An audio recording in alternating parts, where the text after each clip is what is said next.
Bonsoir chers auditeurs et chères auditrices de notre web radio R212, Abdelghany El Arras, en sa qualité d'internaute invité, partage son avis et sa réflexion avec vous dans cet article intitulé IA et avenir du travail, enjeux et solutions. Le voici en podcast pour vous. Abdelghany El Arras ouvre son propos en soulignant un enjeu crucial de la manière suivante. L'intelligence artificielle, IA, transforme le marché du travail, apportant des opportunités mais aussi des risques de discrimination, de surcharge mentale, de stagnation salariale et d'inégalité entre grandes entreprises et PME. Cette analyse met en lumière les défis posés par l'IA et propose des solutions pour garantir une transition juste et inclusive.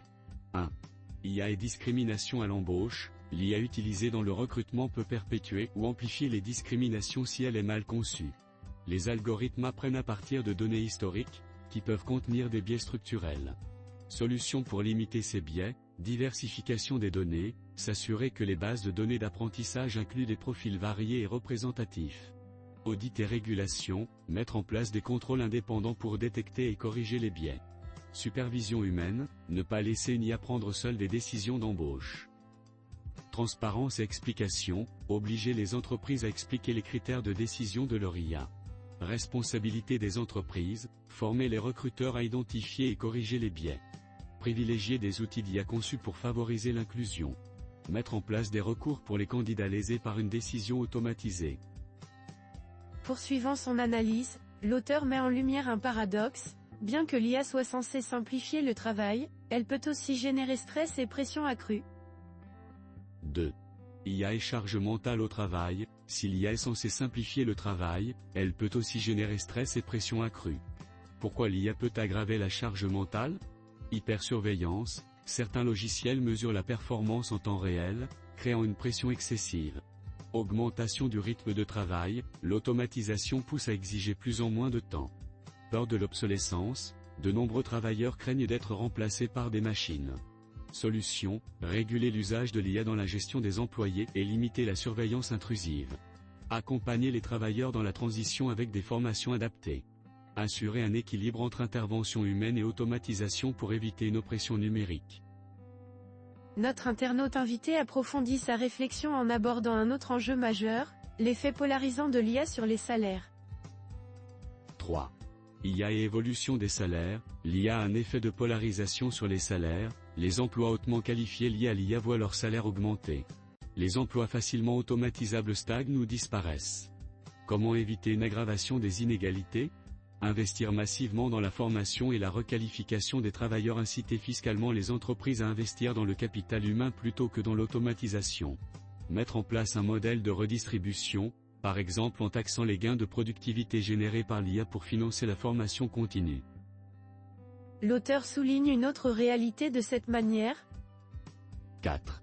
Les PME face aux défis de l'IA. Les grandes entreprises ont un avantage compétitif majeur dans l'adoption de l'IA, ce qui peut creuser l'écart avec les PME. Pourquoi?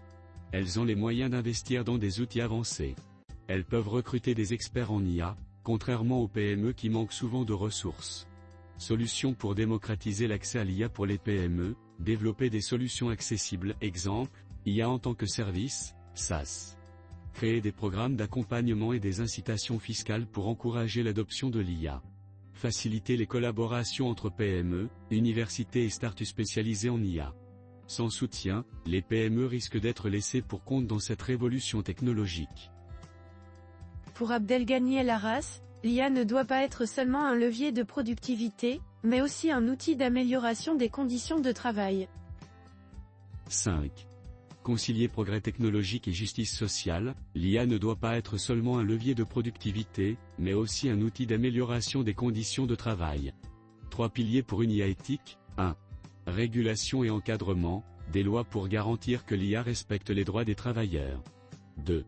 Dialogue social, associer syndicats, employeurs et gouvernements pour anticiper les transformations du travail.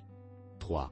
Investissement dans l'éducation, former les travailleurs aux métiers de demain, plutôt que de les laisser subir la transformation technologique. Une IA mal encadrée peut accentuer les inégalités, mais bien régulée, elle peut contribuer à une société plus juste. 6. Pourquoi les syndicats marocains sont-ils absents du débat sur l'IA? L'IA transforme le marché du travail, mais ce sujet est peu abordé par les syndicats marocains. Raison de ce silence, manque de sensibilisation, les syndicats n'ont pas encore mesuré l'impact de l'IA. Autre priorité, les revendications salariales et les conditions de travail immédiates éclipsent ce débat. Manque d'expertise, l'IA est un sujet technique, et les analyses adaptées au contexte marocain sont rares. Que peuvent faire les syndicats? Exiger une veille stratégique sur l'impact de l'IA sur l'emploi. Participer aux discussions sur la réglementation du travail numérique. Initier des formations pour comprendre et anticiper l'impact de l'IA sur le travail. Si les syndicats ne s'emparent pas rapidement de ce sujet, les décisions se prendront sans eux. L'auteur conclut en affirmant que l'adoption de l'IA ne doit pas être subie par les travailleurs, mais accompagnée et maîtrisée. Il propose plusieurs axes d'action. Construire une IA éthique et inclusive, l'adoption de l'IA ne doit pas être subie par les travailleurs mais accompagnée et maîtrisée. 1. Un cadre réglementaire clair adapter le code du travail aux nouvelles formes d'emploi générées par l'IA. Réguler l'usage des algorithmes dans le recrutement, l'évaluation et la surveillance. Encadrer la collecte et l'utilisation des données personnelles des travailleurs. 2. Un dialogue social renforcé intégrer l'IA dans les négociations collectives pour anticiper son impact. Sensibiliser les employeurs, syndicats et pouvoirs publics aux enjeux de l'IA. Encourager des expérimentations pour identifier les meilleures pratiques d'intégration de l'IA. 3. Une stratégie nationale pour l'IA et l'emploi former massivement les travailleurs aux métiers de demain. Créer des incitations fiscales pour encourager les entreprises à investir dans la formation continue. Soutenir la numérisation des PME pour éviter un monopole des grandes entreprises. 4. Une IA inclusive et éthique évaluer l'impact social de chaque projet d'automatisation avant son déploiement. Mettre en place des comités d'éthique de l'IA dans les entreprises et institutions publiques. Concevoir des algorithmes équitables et transparents pour éviter les discriminations. Pourquoi agir maintenant? L'IA transforme déjà le marché du travail et son impact va s'accélérer. Ne rien faire aujourd'hui, c'est risquer de subir demain des conséquences négatives irréversibles, augmentation du chômage technologique. Accroissement des inégalités salariales. Perte de contrôle des travailleurs sur leurs conditions de travail. À l'inverse, une approche proactive permettrait de transformer l'IA en levier de croissance et d'innovation. Assurer une transition équitable où personne n'est laissé de côté. Renforcer l'attractivité économique du Maroc en intégrant l'IA dans un modèle de développement durable et inclusif. Il termine son article en ces termes. Conclusion, choisir l'IA que nous voulons. L'IA ne doit pas être uniquement un outil de rentabilité. Elle peut aussi améliorer les conditions de travail, renforcer la compétitivité des entreprises et garantir un emploi digne pour tous. Mais cela nécessite une volonté politique, une implication des entreprises et une mobilisation des syndicats et de la société civile. L'avenir du travail ne doit pas être dicté par l'IA, mais façonné par des choix responsables. Chers auditeurs de la Web Radio R212, merci d'avoir été à l'écoute de ce podcast et de partager avec nous ce moment d'échange et de découverte. Votre présence et votre fidélité sont notre plus belle récompense. On se dit à très bientôt, si vous le voulez bien. Avec toute notre gratitude, l'équipe de R212.